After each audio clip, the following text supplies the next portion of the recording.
some people's minds. It looks exciting to me. So, yeah, let's go straight to you for your presentation. Very good morning to everybody. Good morning, Hans, and thank you for the opportunity to present the cool.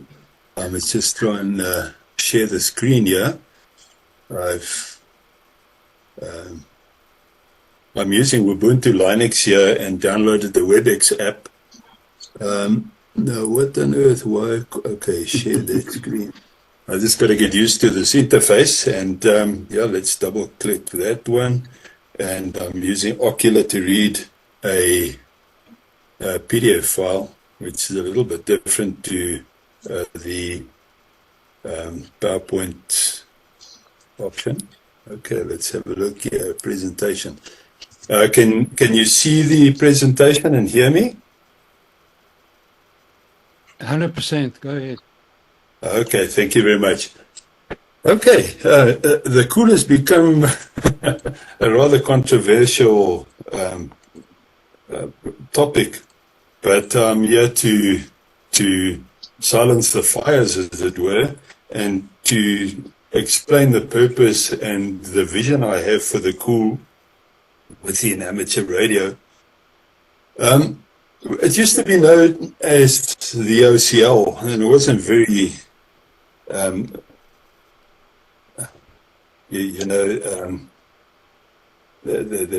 people would understand what it meant. And Anthony, ZS6BNE, came up with the acronym, and we called it the COOL, for Community Online Open Logbook. Now, those four words mean a lot. The first one is community, and it offers a place for small communities. We're not competing with anything like QRZ. I just want to close the door here. Stand by one. So I can hear some noises in the vicinity. And online, the whole system is online and open. Very, very important. The cool is an open system, and it's also an online logbook. Right, let's go to the next slide. About 2 years ago, I made a presentation for the QSA Today Ham Expo. It was also an online expo. And that was in the good old days of radar, and radar had been with us for quite a couple of years. And I introduced an idea as a radar, as a radio sport. Now, on the slide, I want to go through here quickly that I can just keep updated with the time that we have. I see it. I'm going to try and make it short, that we come in sync with 12:30 that I should finish, so I'll get 15 minutes. The last three options on the screen there, the idea was then that we had monitor stations listening and engaging with participants taking part in radar as a radio sport, and strategically placed in the country to account for various propagation conditions and to assist fairness amongst the competitors. And that was more or less in the COVID time, where everybody had to stay away from each other and wear masks and things like that. So all the radar participants could choose their own track and route somewhere in the country, in their backyard or around the corner, or in some field somewhere, and take part in the radio sport competition. And then I made a suggestion, an online logging system with programmable evaluations. And that is where this idea of the cool was born. I asked many people worldwide to design such a system, and nothing came forward, so I designed it myself. Now, I'm not the best programmer in the world, but I can help myself, really.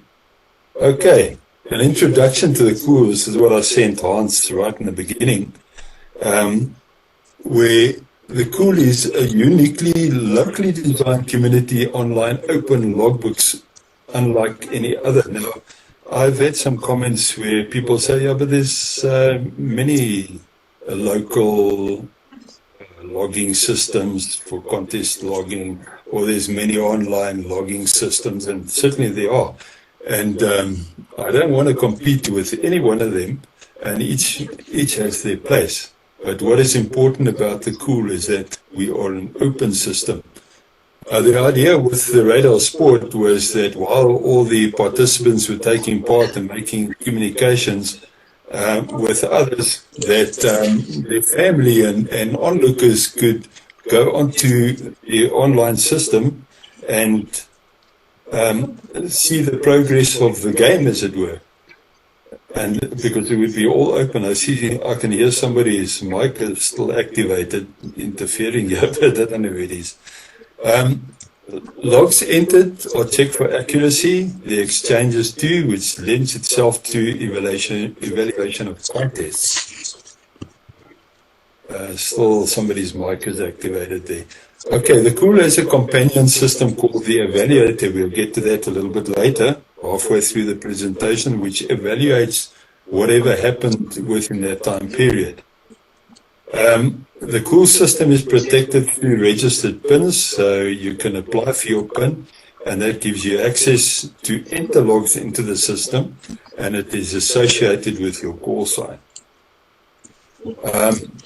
Many say, well, I don't want to go and enter all my logs manually. It takes a long time, and I've got my offline logging program, so I wrote a native upload facility.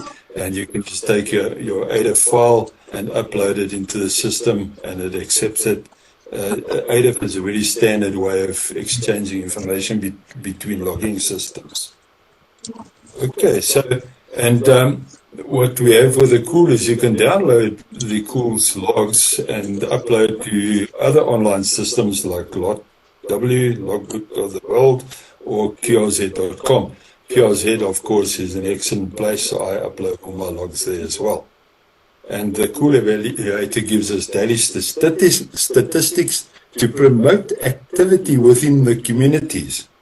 Communities can be a radar community, it can be a SOTO community, it can be an SSB community or a CW community like the AWA, for example.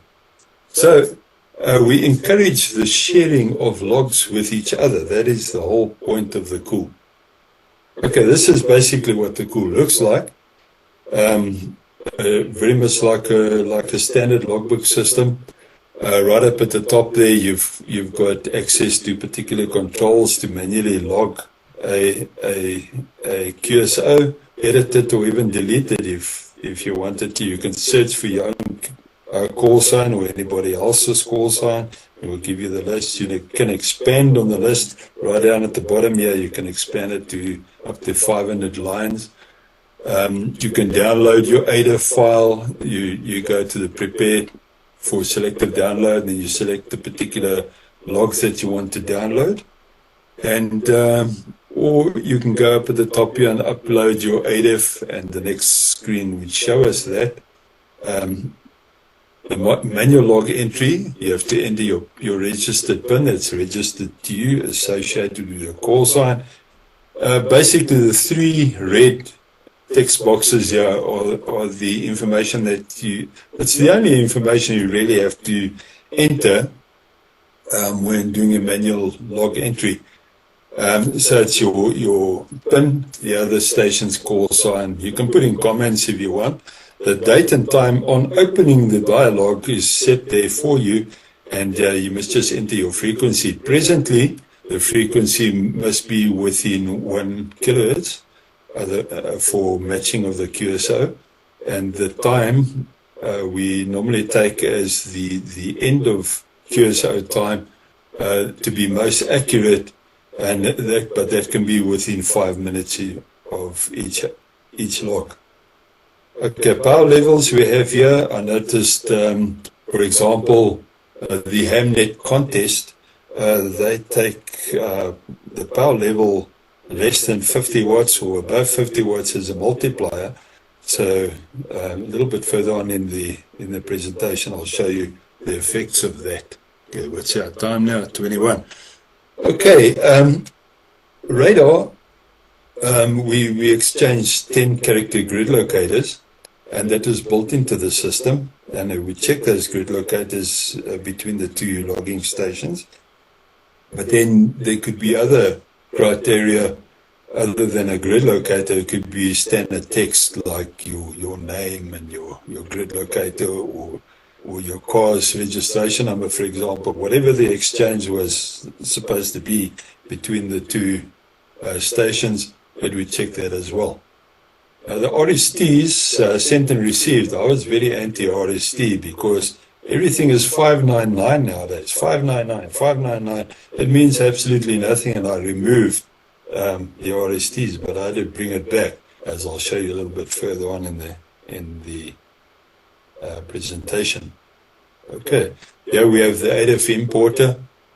There again, you enter your PIN, which is associated with your call sign as registered to you.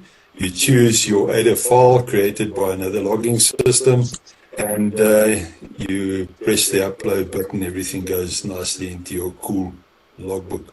The purpose of the cool logbook is to share your information with your community, because it's important between yourself and the other guys, and also inspiring other people that QSOs are taking place on a particular frequency. Right, so as simple as that. The ADF works pretty well. Right, when two stations, and of course we require both stations to log on the cool. When both stations log, the times and the frequencies are checked, and if all that looks good, then a QSL mark, the blue Y, comes up, and that is stored in the database. Like I said, the times must be 5 minutes within each other. Anything external to that, you won't get a confirmation. And like I said before, the end QSO times are the best to log. Okay, for example, during contests, and here is an example I did using fictitious call signs to demonstrate the exchanges and the checks. Right in the end here, you have your exchange that you send to the other station, and the other station sending back to you. And if those cross-check, then you would get a green Y, and that designates the checking of the exchanges. And now try and do that by eye when you've got 100 QSOs. It's impossible. Well, not impossible. It's going to take you a couple of days or many hours at least. And that cross-check is also stored in the database. If you double-click on any record, it creates a nice QSL card for you. And right down at the bottom here, you can even get a confirmation that the exchanges were checked, and you get a nice Y over there. Okay, so that's basically the log detail, accuracy, and exchange checking, which the cool does automatically. Right, what's our time look like now? I've got 5 minutes. Okay, downloading an ADI file, as I explained now, you just click on that button there.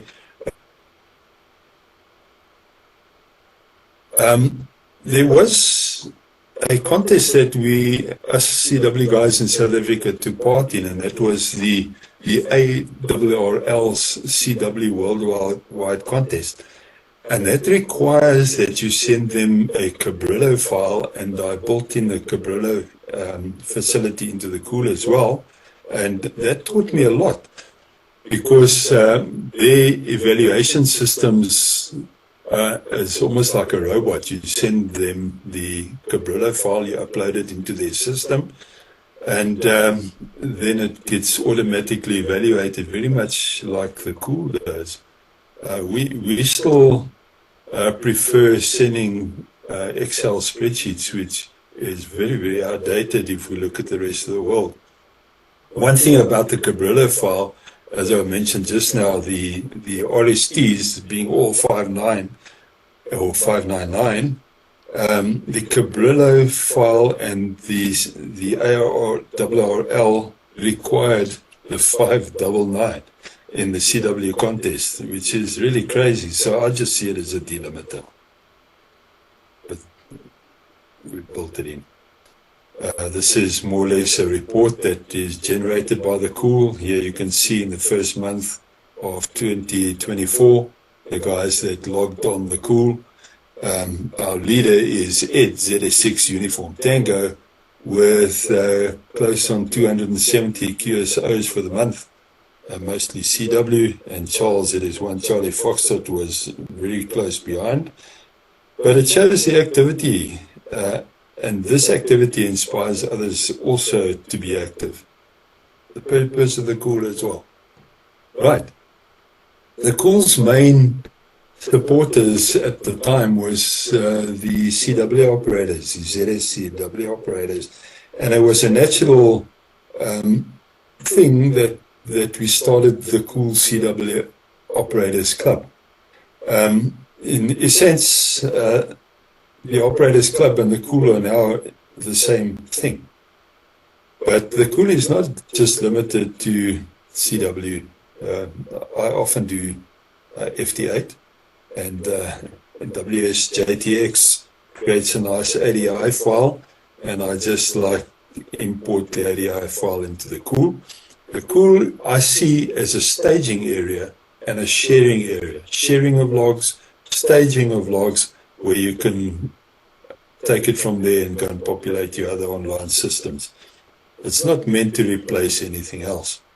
On the left-hand side here, this is the system that forms part of the Cool, where the Cool pin registrations are done. Here you can see most of the guys here that I did a snapshot of are CW operators.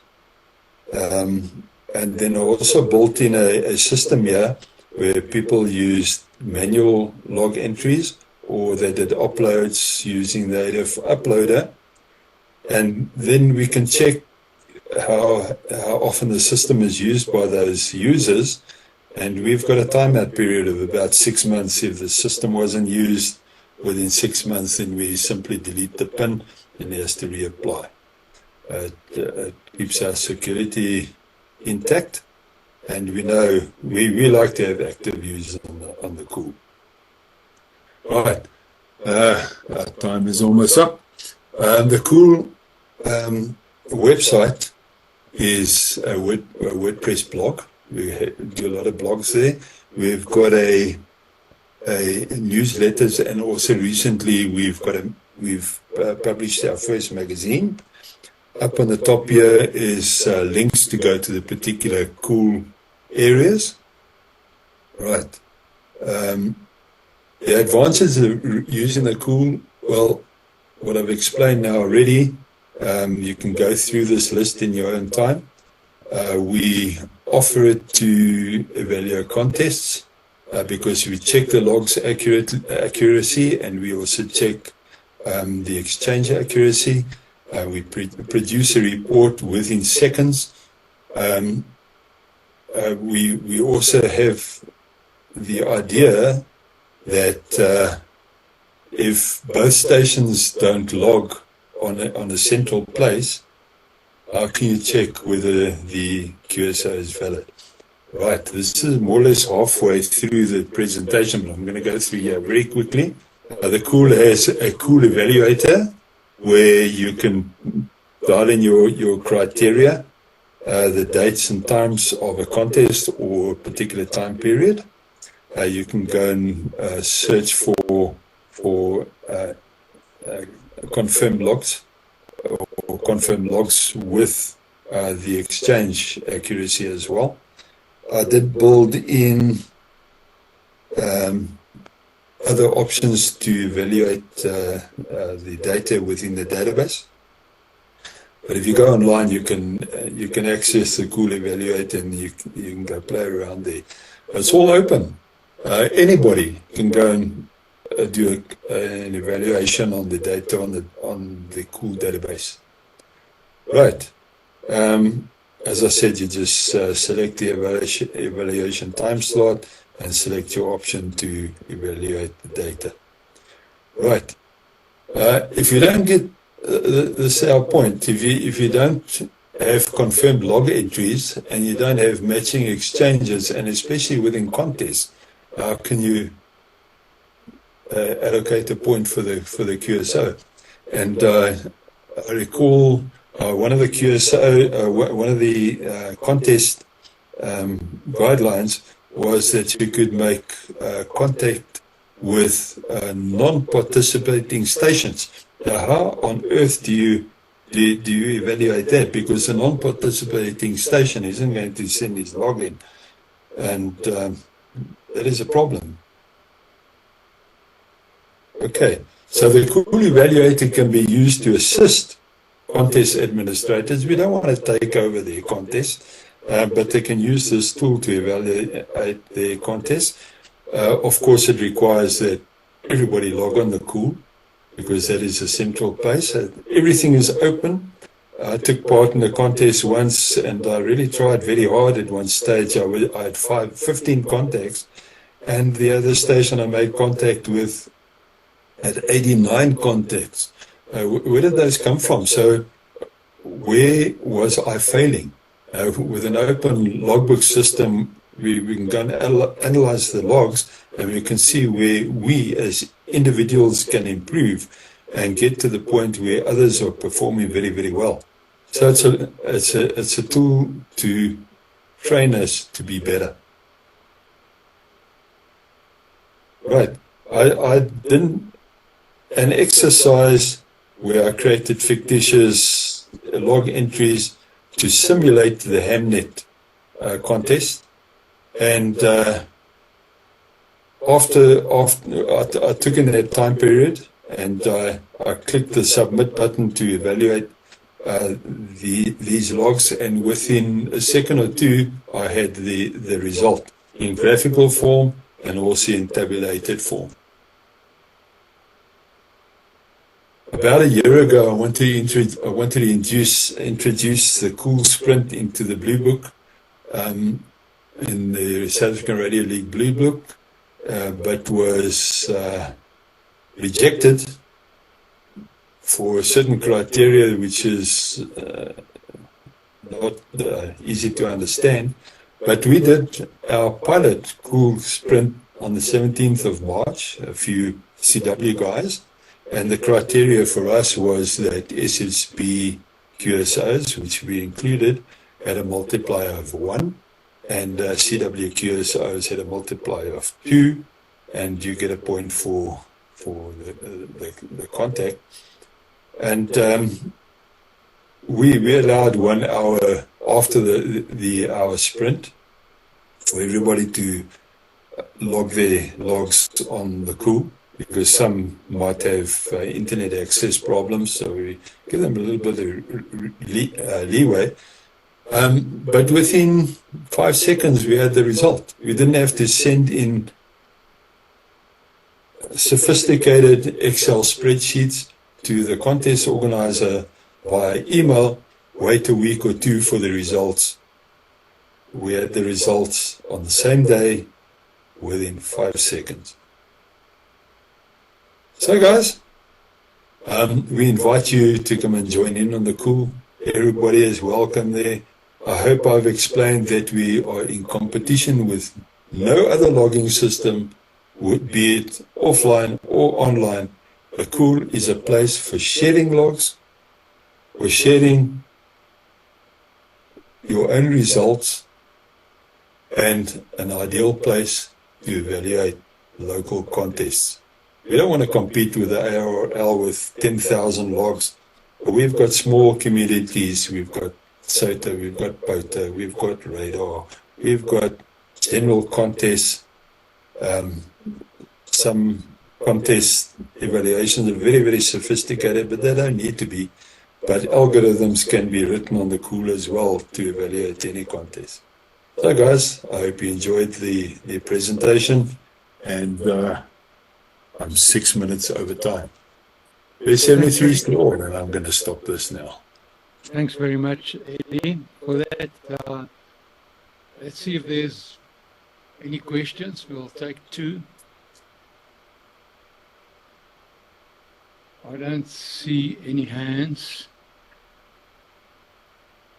Well, what can I say? It was a, oh, wait a bit, there are hands. Dennis, you got a question or a comment? Okay, thank you, Hans, and good afternoon. Eddie, thank you. Now I understand Cool much better than the previous items I've seen on SARL News and on Facebook and that. Thank you for that clarification. I'm glad you mentioned Cabrillo and ADIF. When I was looking after contests, I went through an exercise to look at using Cabrillo and ADIF as you are doing now with the Cool. But yeah, I'm not a programming guy, and I know the two file types do not carry the contest information, so your robot on the other side has that information, and when it gets the file either in Cabrillo or ADIF, it converts it into a usable info, which you are doing in Cool. And I remember asking on SRL News for somebody or people who could do that to assist me, and yeah, nothing really came through. But I like the system you've explained, and I would say best of luck with using the system. Back to you, Hans.